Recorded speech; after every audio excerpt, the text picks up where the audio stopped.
Hello అందరూ ఎలా ఉన్నారు? నేనైతే చాలా బాగున్నాను. మీరందరూ ఎలా ఉన్నారనేది కామెంట్ చేయండి. సమ్మర్ స్టార్ట్ అయింది కదండీ! పచ్చళ్ళ సీజన్ అయితే మొదలైపోతుంది. నెమ్మదిగా పచ్చళ్ళు పెట్టడం స్టార్ట్ చేస్తారు కదా! అయితే సమ్మర్ స్పెషల్‌గా ఈరోజు నేను ఉల్లావకాయ అయితే చూపించబోతున్నా అండి. మేమున్న ఏరియాలో మామిడికాయలు అయితే కనిపించినవి. నేను మామిడికాయలు తెచ్చుకున్నాను. మీ అందరికీ కూడా ఈజీగా, టేస్టీగా, సింపుల్ వేలో ఎలా చేసుకోవచ్చు అనేది ఈ వీడియోలో చూపించా అనమాట.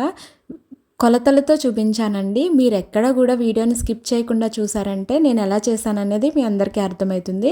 పాత పచ్చళ్ళన్నీ అయిపోయి ఉండుంటాయి కదా! కొత్తగా పచ్చడి పెట్టుకొని తినాలనిపించే వాళ్ళందరికీ కూడా ఇది చాలా టేస్టీగా 10 అంటే 10 నిమిషాల్లో అయిపోయే రెసిపీ అండి. వీడియోని ఎక్కడ స్కిప్ చేయొద్దు. వీడియో నచ్చిందంటే లైక్, షేర్, సబ్స్క్రైబ్ అయితే చేసుకోండి. కొత్తగా నా ఛానల్ని ఎవరైనా చూస్తుంటే కనుక సబ్స్క్రైబ్ చేసుకొని పక్కన బెల్ ఐకాన్ అయితే ఆన్లో ఉంచుకున్నారంటే ఇలా చేసే వీడియోస్ అన్నీ మీకు నోటిఫికేషన్లో వస్తాయన్నమాట. నేను ఇలా మీడియం సైజు మామిడికాయలు అయితే తీసుకున్నానండి. ఒక 4 తీసుకున్నా అనమాట. మీకు మీ ఏరియాలో దొరికే మామిడికాయలు అయితే తీసుకోండి. అవి మెత్తగా ఉండకూడదు. చాలా అంటే చాలా గట్టిగా అనిపించాలి పట్టుకుంటే. వాటిని నీట్గా అయితే కడిగేసుకొని తడి లేకుండా ఇలా క్లాత్తో అయితే తుడిచేసుకోవాలండి. అస్సలు తడి ఉండకూడదండి. తడి ఉన్నదనుకో పచ్చడి అనేది పాడైపోతుంది అనమాట. ఇది ఈజీగా 15 నుంచి 20 రోజుల వరకు స్టోర్ చేసుకోవచ్చు. చాలా టేస్టీగా ఉంటుంది. ఇక్కడ వీడియోని అయితే స్కిప్ చేయకండి. మనము మామిడికాయ ముక్కల్ని ఆవకాయకి పెద్ద పెద్ద సైజు ముక్కలు చేస్తారు కదా, దీనికి మాత్రం చిన్నగా ముక్కలు చేసుకోవాలన్నమాట. టెంక పట్టని మామిడికాయలండి. ఉల్లావకాయ ఎప్పుడు కూడా టెంక పట్టని మామిడికాయలతో చేస్తారు కాబట్టి ఇది ఎక్కువ రోజులు నిలవ ఉండదన్నమాట. కాబట్టి దీన్ని మనం ఇలా బద్ద కింద చేసుకొని చిన్న చిన్న ముక్కల కింద కట్ చేసుకోవాలండి. దానికన్నా ముందు ఈ లోపల ఏమన్నా వైట్ లేయర్ ఉందేమో అని చెప్పి స్పూన్తో అయితే నీట్గా తీసేసుకోవాలి. టెంక పట్టిన కాయకైతే ఈ లేయర్ ఉంటుందండి. లేత కాయలకైతే ఉండవన్నమాట. కానీ క్లీన్ అయితే చేసుకోవాలి ఒక్కసారి. ఇలా క్లీన్ చేసుకొని చిన్న చిన్న ముక్కల కింద కట్ చేసేసుకొని నేనైతే ఒక 1 అవర్ ఎండలో అయితే ఆరబెట్టుకున్నా అండి. ఎందుకంటే తడేమన్నా ఉంటే పోతుంది అని చెప్పి ఒక గంట ఎండలో అయితే ఉంచాను. తడి లేదు అనుకుంటే మీరు అలాగా కూడా డైరెక్ట్గా యూస్ చేసేసుకోవచ్చు. ఈ సైజు ముక్కలు అయితే చేసుకున్నాను నేను.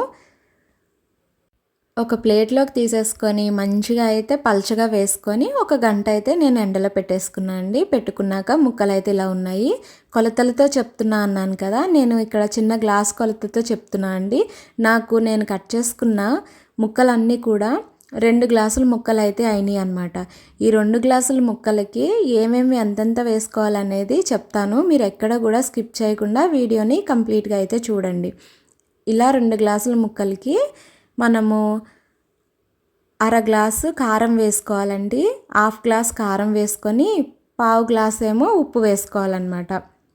2 గ్లాసుల మామిడికాయ ముక్కలకి అర గ్లాస్ ఏమో కారం వేసుకోవాలి, పావు గ్లాస్ ఏమో ఉప్పు వేసుకోవాలి.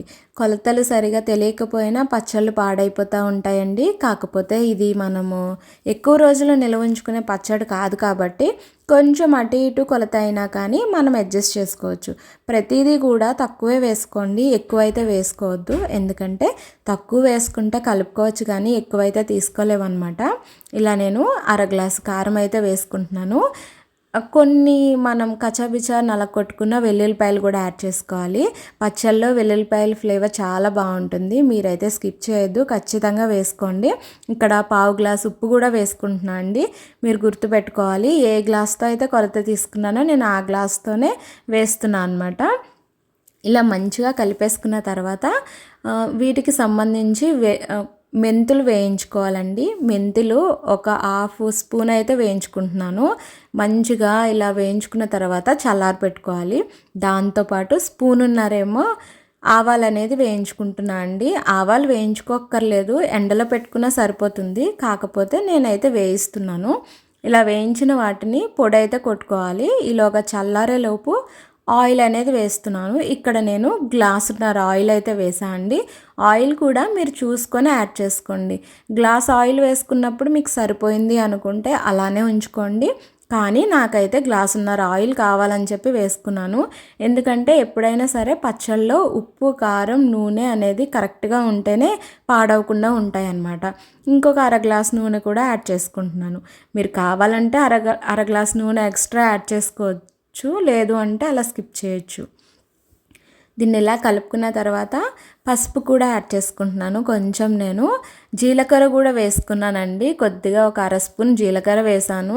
ఆ వీడియో అనేది స్కిప్ అయింది.